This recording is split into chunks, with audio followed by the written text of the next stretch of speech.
Yes, Thor's back. Welcome back, Thor. I missed you, man. Just welcome, man. Welcome back.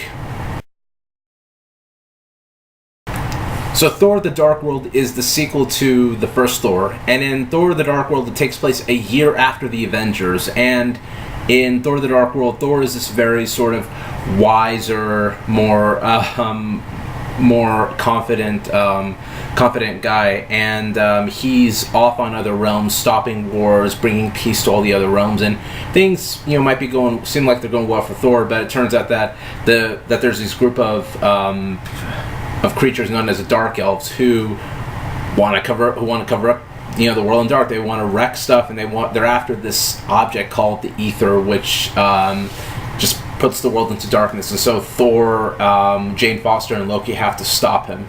It's basically what the movie's about. So getting into my review, I really loved the first Thor. I did a review for it on the We Live Film channel all the way back in July. I'll put the link down below so you can check that out. But I absolutely loved the first Thor. First of all, Thor was my favorite superhero when I was a kid. Well, one of them. He was my favorite Marvel superhero when I was a kid.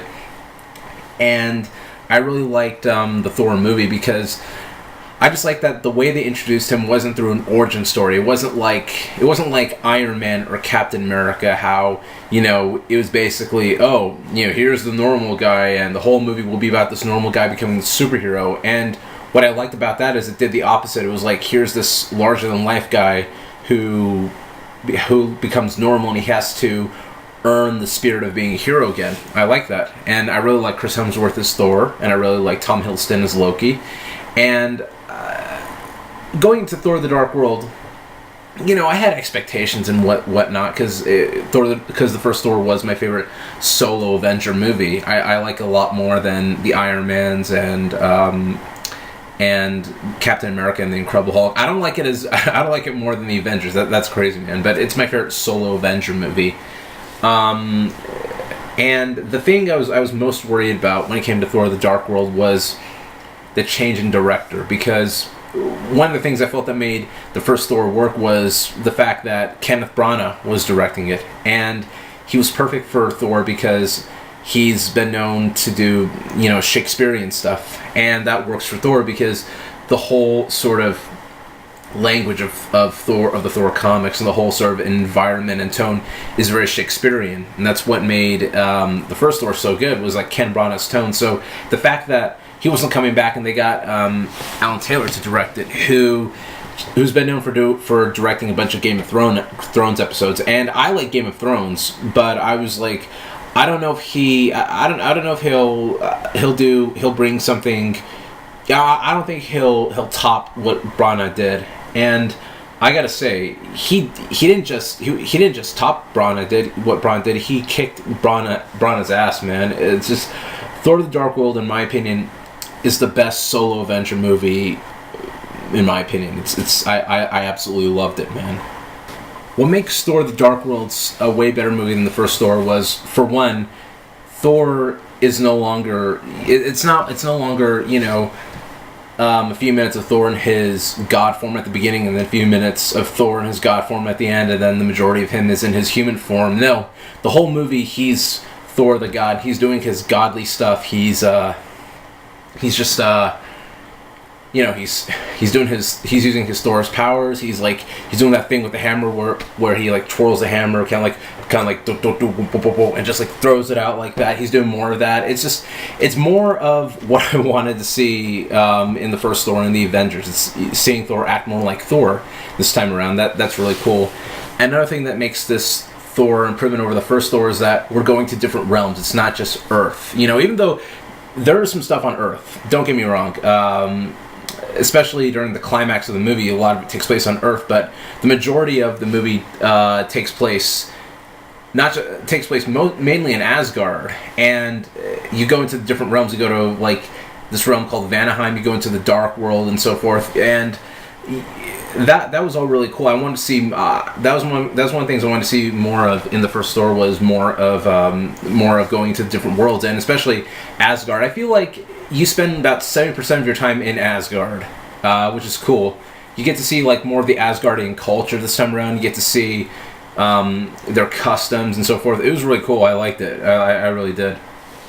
And obviously, one of the things I wanted to see more of in the first Thor that got here is Loki. We get more Loki this time around, man. This is where Tom Hiddleston really shines, in my opinion. I feel like in the Avengers he shines, but in this movie he steals the show. Like every single scene you see Tom Hiddleston in, he kills it. He knocks it way out of the ballpark. You know what I mean? And he's just, he's fantastic. You know what I mean? And the rest of the cast, they do good. Like Chris Hemsworth, he's, in my opinion, I can't see another Thor other than Chris Hemsworth. He's great as Thor, and I'd want to see play Thor for 10 or 11 movies. I like him that much as Thor. You know what I mean? Natalie Portman, once again, good job. I like Natalie Portman. No complaints with her. Anthony Hopkins. It's Anthony Hopkins. He's fantastic. He did a great job. And I'm trying to think else. Oh yeah, like there's also a lot more screen time for the other sort of characters in Thor that I felt like could have gotten way more screen time. Like Jamie Alexander's Sif, she gets a lot more screen time in this one, and she's awesome. Idris Elba as Heimdall, he gets a lot more screen time. He's awesome. Zach Levi as Fandral. Fandral gets more screen time in this, and he's good. So is Ray Simpson as Volstagg. He gets more screen time. It's awesome. Just like nearly, it seemed to me like they really did take sort of the. They did really take some of the criticisms of the first Thor that many people had with it, and use that in a very constructive way. You know what I mean? And that was really cool. The action scenes, by the way, are awesome. It's very huge and it's very epic, and especially the finale.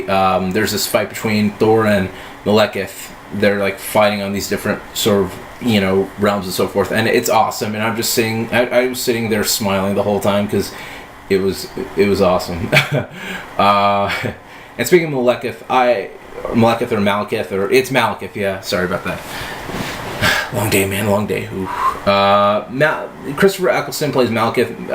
Christopher Eccleston played the Ninth Doctor on Doctor Who, and he was alright. I mean, he got the job done. He was just there. His job was basically just to be the big threat for Thor to face, and that was his job. But I do admit I like Kurtz, his right hand man. I like him a lot more. He's more badass. And I'll touch more upon him and Malekith in my spoiler review. So there's that. And a lot of people do sort of complain about Kat Dennings in the first Thor and the second Thor.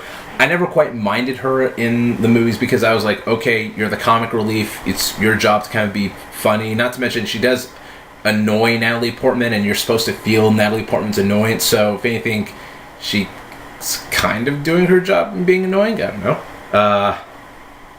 So there's that. So yeah, Thor: The Dark World, my favorite solo Avenger movie now. I loved it. I'm gonna see it again and again and again. It's great, man. And I gotta tell you two things. Watch it in 3D, because if you watch it in 3D, you're gonna get to see 5 minutes of Captain America: The Winter Soldier. It's basically the D23 footage or the Comic-Con footage. It's basically that. It's great. And you also get 2 end credit scenes. One in the middle of the credits and one at the end.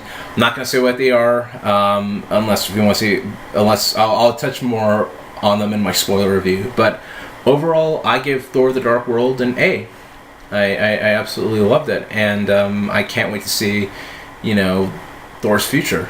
So yeah, that's my 2 cents on Thor.